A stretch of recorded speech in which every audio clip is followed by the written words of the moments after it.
football, the national sport. A game loved by the working classes of the UK despite being priced out of it by greedy bastards and bored international oil tycoons.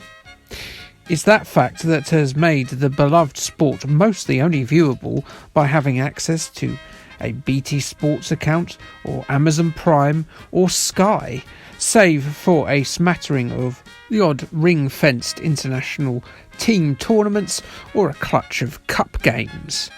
So how can your average armchair punter of limited means watch and indeed enjoy the excitement of Premier League football? Well, they can stay up late on a Saturday. If they stay up until about 11 o'clock, they can watch the highly distilled footage on BBC's Match of the Day. And that game that's playing on the screen is based on that show. And boy, oh boy, it looks like a football management game, doesn't it?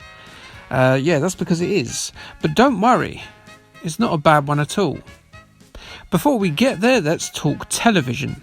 Running on BBC television since 1964, Match of the Day was originally not universally loved by football clubs, who feared that the show's existence would lead to a drop in attendances, with the BBC setting their minds at ease a bit by agreeing not to reveal the match to be shown until after all the matches were concluded. They ruled the football highlights roost until first ITV and then satellite channels came along, pooed all over their football boots and stole away the live and highlights rights at various times during the 90s. There was a period where Match of the Day just had them showing highlights of just UEFA and Cup Winners' Cup European rights as they lost the FA Cup and the Premiership, which was a dark time indeed for one of Britain's most favourite institutions. The Premiership rights returned to the BBC for late evening highlights in the mid-2000s and have remained there ever since. The basic format has the host and a pair or trio of the game's legends watching clips of the day's games, who then analyse the goals, sending-offs, near misses and all the other exciting incidents of football. This is all delivered in a monotonous tone, like they've got a small retro games YouTube channel or something. Oh, there's the self-deprecating humour you've been waiting for. How can you convert a show like that into a game? I don't know, you can make it a football game, I guess. Oh, yeah, they could, I suppose. And they did. But no, not like a kick-off or a match day or a match day 2 or a Gaza. They made it into a football management one.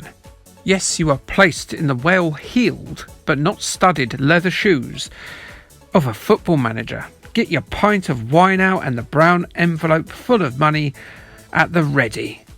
I finally get to be Sam Allardyce. Now, this approach is perhaps a bit more on point than the other football panel show game on the spectrum, that being the previously reviewed Saint and Greavesy. That game was a football quiz that proved to be too hard for my dumb no-knowledge of life before the Premiership brain. Speaking of the Premiership, it's worth probably noting where football was when this game came out. It was a very latter-day Spectrum game, but the Premiership had only just begun. Leeds had just won the very last Division 1 title, and teams like Oldham and Luton Town and Swindon were in the top flight at a point during the year. They are very different times, are they not? Match of the Day, the game, was released by Zeppelin Games, partly programmed by John Carlyle, who did the coding for Round the Bend, and it came out for the Amiga, the Atari ST and the Commodore 64. And don't expect you can turn up with your kit bag at the Old Trafford or Anfield addresses either, Sonny Jim. No, there's no glory swanning into that hot seat. You'll get your pick, but it's of the 4th Division mud and crap pie teams of 1992. And well, I went for Maidstone United because it's local, innit? Support your local team or something. I can't really tell you if this was the real Maidstone squad of 1992 or not, but I suspect it isn't. You see, the limited memory of the specky can't do a lot of stats that we've come to expect with Windows-driven football management games like Championship Manager, and so you only get 4 positional stat bars: your goalkeeper, your defender, your midfielder and your attacker. And I don't know many players who are skilled at both goalkeeping and striking. Jose Luis Chilavert of Paraguay scored the odd free kick, I suppose, but regardless, I don't think Maidstone United had a Gary Lineker-David Seaman hybrid on their books in the early 90s. Plus, some of the names, well, could that be Stevie Nicks out of Fleetwood Mac? Well, I suppose she would have been a good centre-back. She would certainly know where the white lines were. Cocaine joke, sorry. And I tell you what, compared to any other 8-bit soccer manager game, it's a comparative looker. Usually all you get is a huge list of numbers and names in a spectrum management game such as this. But here, there's graphics. Look, there's little cheeky faces. That guy looks too fat to be a footballer. And there's a football. And there are game highlights. And look, offices. Actual offices. How exciting is that? Trust me, this is pretty exciting when compared with its competitors. And it's not just pointlessly attractive like a WAG either. The game itself uses an icon-based system which is relatively easy to use and definitely more refined than, say, one of games legend Kevin Tom's earlier efforts.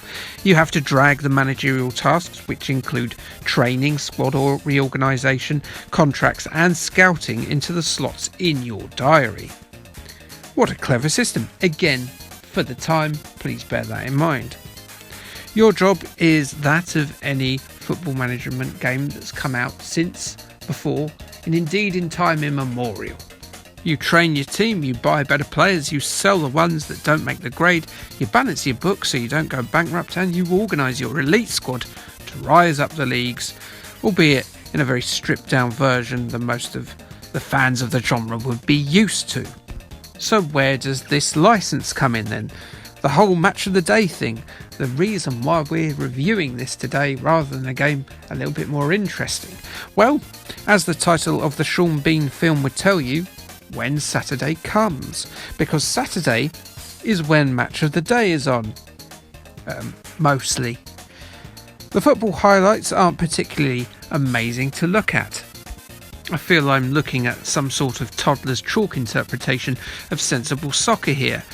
But they are presented by 90s match of the day stalwarts Des Lynam, yes, the guy who looks like Swiss Tony. Just look at him. Look at his swarthy ways. And analyst Jimmy Hill. Yes, that is a real chin. They look alright, and it's another really good presentational touch amongst many others. Don't go expecting Jimmy to give you any useful advice though. He just issues a few trite phrases. In terms of his analysis, he's a bit like Michael Owen then. And that's the extent of the licence really, but you know what, it is used quite well. And well, in my short time playing it, I was a bit more Steve Keane than Sir Alex Ferguson. I had a bit of an initial struggle with the fake mouse pointer, as you have to cycle through the different positions and then point on the appropriate player, but after a while I got used to that. And really, I'm just not very good at the game at all. It's alright, you know, and you can see the effort that has gone into that graphical interface. They've made an effort here, an admirable one at that.